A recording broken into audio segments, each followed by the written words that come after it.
नमस्कार विद्यार्थी मित्रांनो, स्वागत आहे तुम्हा सर्वांचं महानोकरी एक्सप्रेस या आपल्या मराठी यूट्यूब चॅनलवर. तर विद्यार्थी मित्रांनो, आजचा आपला सराव प्रश्नसंच क्रमांक 3 असणार आहे.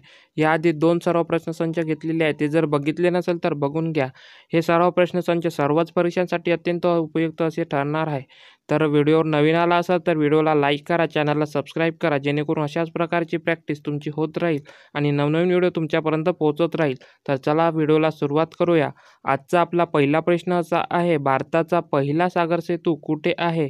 तर याचे ऑप्शन दिलेले आहे: ए कोलकाता, बी चेन्नई, सी मुंबई, डी सोमनाथ. तर भारताचा पहिला सागर सेतू कुठे आहे? मुंबई या ठिकाणी आहे, म्हणून या प्रश्नाचं बरोबर उत्तर आहे ऑप्शन क्रमांक सी, मुंबई. त्यानंतर आहे प्रश्न क्रमांक 2, दादासाहेब फाळके पुरस्कार हे रिकामी जागा या संस्थेकडून दिले जातात.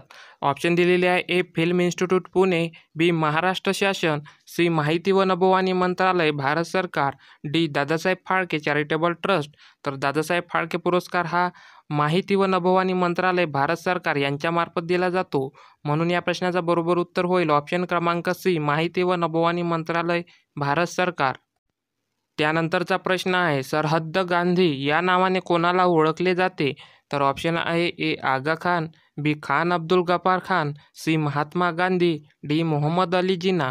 तर सरहद्द गांधी या नावाने खान अब्दुल गफार खान यांना ओळखलं जाते. या प्रश्नाचं बरोबर उत्तर काय होईल? ऑप्शन क्रमांक बी, खान अब्दुल गफार खान.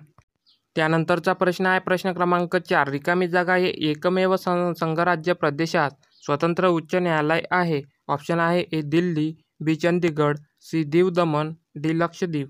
तर दिल्ली या एकमेव संघराज्य प्रदेशात स्वतंत्र उच्च न्यायालय आहे, म्हणून या प्रश्नाचं बरोबर उत्तर होईल ऑप्शन क्रमांक ए, दिल्ली. त्यानंतर आहे प्रश्न क्रमांक 5, दरवर्षी लोकमान्य टिळक यांची जयंती कोणत्या दिवशी साजरी करत असतो? तर ऑप्शन आहे: ए 21 जुलै, बी 22 जुलै, सी 24 जुलै, डी 23 जुलै. तर दरवर्षी आपण 23 जुलैला लोकमान्य टिळक यांची जयंती साजरी करतो, म्हणून या प्रश्नाचं बरोबर उत्तर आहे ऑप्शन क्रमांक डी, 23 जुलै. त्यानंतरचा प्रश्न आहे, केरळमधील सबरीमाला मंदिर कोणाला समर्पित आहे? ए आहे कोटिलिंगेश्वर, बी मुथप्पन, सी अय्यप्पन, डी अय्यर. तर केरळमध्ये सबरीमाला मंदिर अय्यप्पन यांना समर्पित आहे, म्हणून या प्रश्नाचं बरोबर उत्तर आहे ऑप्शन क्रमांक सी, अय्यप्पन. त्यानंतरचा प्रश्न आहे, कानपूर कशासाठी प्रसिद्ध आहे? ऑप्शन दिलेले आहे: ए लोह स्टील उद्योग, बी कोळसा खाण, सी लेदर उद्योग, डी साखर उद्योग. तर कानपूर हा लेदर उद्योगासाठी प्रसिद्ध आहे, म्हणून या प्रश्नाचं बरोबर उत्तर आहे ऑप्शन क्रमांक सी, लेदर उद्योग. त्यानंतर आहे प्रश्न क्रमांक 8, मुंबईच्या वानखेडे क्रिकेट स्टेडियमवर उभारण्यात आलेल्या सचिन तेंडुलकरच्या पुतळ्याचे अनावरण कोणाच्या हस्ते झाले? ऑप्शन दिलेले आहे: A Sharad Pawar, B Rajeev Shukla, C Roger Binny, D Eknath Shinde.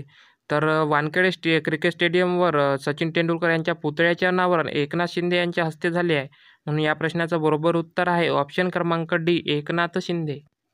प्रश्न क्रमांक 9, खालीलपैकी कोणता जिल्हा मराठवाड्यात येत नाही? ऑप्शन दिलेले आहे: ए बीड, बी बुलढाणा, सी परभणी, डी उस्मानाबाद. तर या प्रश्नाचं बरोबर उत्तर काय होईल? ऑप्शन क्रमांक बी, बुलढाणा हा जिल्हा मराठवाड्यामध्ये येत नाही. प्रश्न क्रमांक 10, हंगामी पोलीस पाटलाची तात्पुरती नेमणूक करण्याचा अधिकार कोणाला आहे? ऑप्शन दिलेले आहे: ए तहसीलदार, बी उपजिल्हाधिकारी, सी जिल्हाधिकारी, डी यांपैकी नाही. तर हंगामी पोलीस पाटलाची तात्पुरती नेमणूक करण्याचा अधिकार हा तहसीलदार यांना असतो, म्हणून या प्रश्नाचं बरोबर उत्तर आहे ऑप्शन क्रमांक ए, तहसीलदार. प्रश्न क्रमांक 11, भारत पाकिस्तान दरम्यान धावणारी कोणती रेल्वे 8 ऑगस्ट 2019 रोजी बंद केली? तर ऑप्शन आहे: ए बंधन एक्सप्रेस, बी समझौता एक्सप्रेस, सी मिलन एक्सप्रेस, डी डालेकाम एक्सप्रेस. तर भारत पाकिस्तान दरम्यान धावणारी रेल्वे ही 8 ऑगस्ट 2019 रोजी बंद करण्यात आली.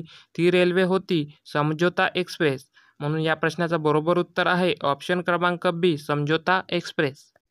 प्रश्न क्रमांक 12, playing it on my way हे आत्मचरित्र कोणाचे आहे?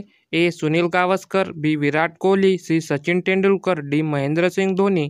तर या प्रश्नाचं बरोबर उत्तर आहे ऑप्शन क्रमांक सी, सचिन तेंडुलकर यांचे हे आत्मचरित्र आहे, playing it on my way.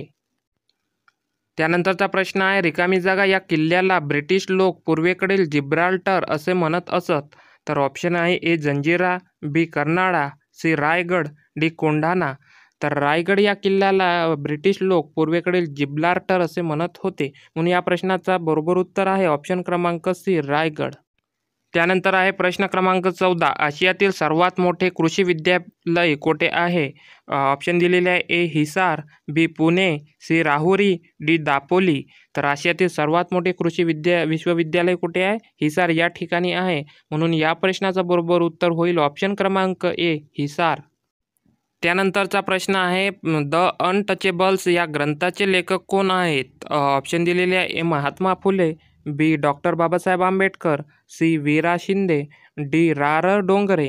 तर द अनटचेबल्स या ग्रंथाचे लेखक डॉक्टर बाबासाहेब आंबेडकर आहे, म्हणून या प्रश्नाचं बरोबर उत्तर आहे ऑप्शन क्रमांक बी, डॉक्टर बाबासाहेब आंबेडकर.